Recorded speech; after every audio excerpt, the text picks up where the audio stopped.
தண்ணீர் டிவி பார்வையாளர்களுக்கு வணக்கம். நம்ம சேனலை சப்ஸ்கிரைப் பண்ணாதவங்க சப்ஸ்கிரைப் பண்ணிட்டுங்க. அப்போ தான் நம்ம சேனலை எந்த நேரத்தில் நீங்கள் பார்த்து ரசிக்க முடியும்.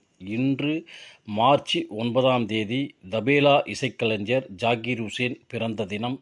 அவரை பற்றி தெரிந்து கொள்வோம்.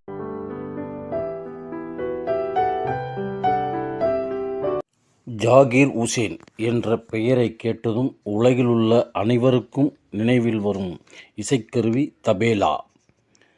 அப்படிப்பட்ட ஒரு மாபெரும் தபேலா இசைக்கலைஞர் தான் ஜாகீர் ஹுசேன் அவர்கள். இவர்கள் மகாராஷ்டிர மாநிலம் மும்பையில் அல்லாரக்கா குரேஷியின் மகனாக 1951ஆம் வருடம் மார்ச் மாதம் 9ஆம் தேதி பிறந்தார்கள். ஜாகீர் ஹுசேன் அப்படின்னு சொல்லும்போதே எல்லோருடைய மனசுலையும் டக்குன்னு ஞாபகத்துக்கு வர இந்த தபேலா ஏன் அப்படி வருது அப்படின்னு சொன்னாக்கா, அவருடைய இசை அவ்வளவு சிறப்பாக இருக்கும். அதை கேட்டு மகிழாதவர்களே இருக்க முடியாது. இவர் தன் தந்தையிடம் மட்டுமல்லாமல் பஞ்சாப் மாநிலம் கரானாவிலும் தபேலா வாசிக்க பயிற்சி பெற்றார். தன்னுடைய 7வது வயதில் அரங்கேற்றம் செய்து 13வது வயதில் தனி கச்சேரி செய்தார். அந்த அளவிற்கு தபேலா வாசிப்பதில் தன்னை ஈடுபடுத்தி கொண்டவர்தான் ஜாகீர் ஹுசேன் அவர்கள். அது மட்டும் இல்லை, மும்பை செயின்ட் சேவியர் கல்லூரியில் பட்டப்படிப்பையும் முடித்தார். புகழ்பெற்ற சரோட் கலைஞர் அலி அக்பர் கான், சித்தார் கலைஞர் ரவிசங்கர், வயலின் கலைஞர் எஸ் சுப்பிரமணியன், புல்லாங்குழல் கலைஞர் ஹரிபிரசாத் சௌராசியா, கதக் கலைஞர் பிர்ஜு மகாராஜ், பாடகர் கிரிஜாதேவி உள்ளிட்டோர் அனைவருக்கும் இவர் தபேலா வாசித்திருக்கிறார். சர்வதேச படங்கள் இசைக்கலைஞர்களுடனும் கச்சேரிகள் செய்திருக்கிறார். குளோபல் ட்ரம் ப்ராஜெக்ட் ஆல்பத்தின் இசைக்காக உலக புகழ்பெற்ற கிராமி விருது பெற்றிருக்கிறார்.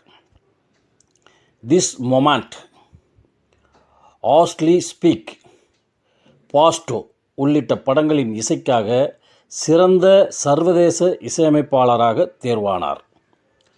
நாட்டின் உயரிய விருதுகளான பத்மஸ்ரீ, பத்மபூஷன், பத்ம விபூஷன், சங்கீத நாடக அகாடமி, காளிதாஸ் சம்மன் போன்ற ஏகப்பட்ட விருதுகளை வாங்கி குவித்தவர்தான் ஜாகீர் ஹுசேன் அவர்கள். இவர் வாசிக்காத நாடுகளே கிடையாது.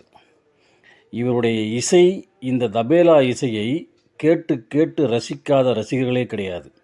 ஏன்னா இவர் வாசிக்க ஆரம்பித்தார்னா அவருக்கு எதிரில் உட்கார்ந்துருக்கிற அத்தனை ரசிகர்களும் அப்படி ரசிப்பாங்க. ஏன்னா அவ்வளோ பிரமாதமாக வாசிப்பார். வாசிச்சுக்கிட்டே இருப்பார். வாசிக்க வாசிக்க வாசிக்க வாசிக்க கேட்டுக்கிட்டே இருக்கலாம். அப்படி ஒரு தபேலா வாசிப்பார்.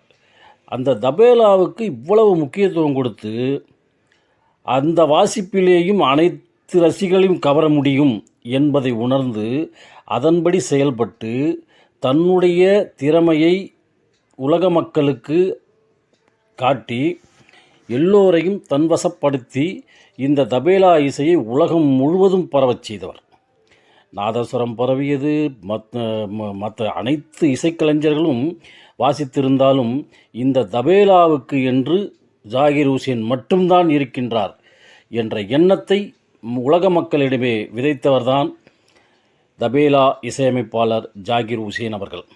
இவர்கள் பிறந்த இந்த மார்ச் மாதம் 9ஆம் தேதியை தபேலா இசைக்கலைஞர்களின் தினமாக கொண்டாடுவோம் என்று கூறி விடைபெறுகிறேன். நன்றி, வணக்கம்.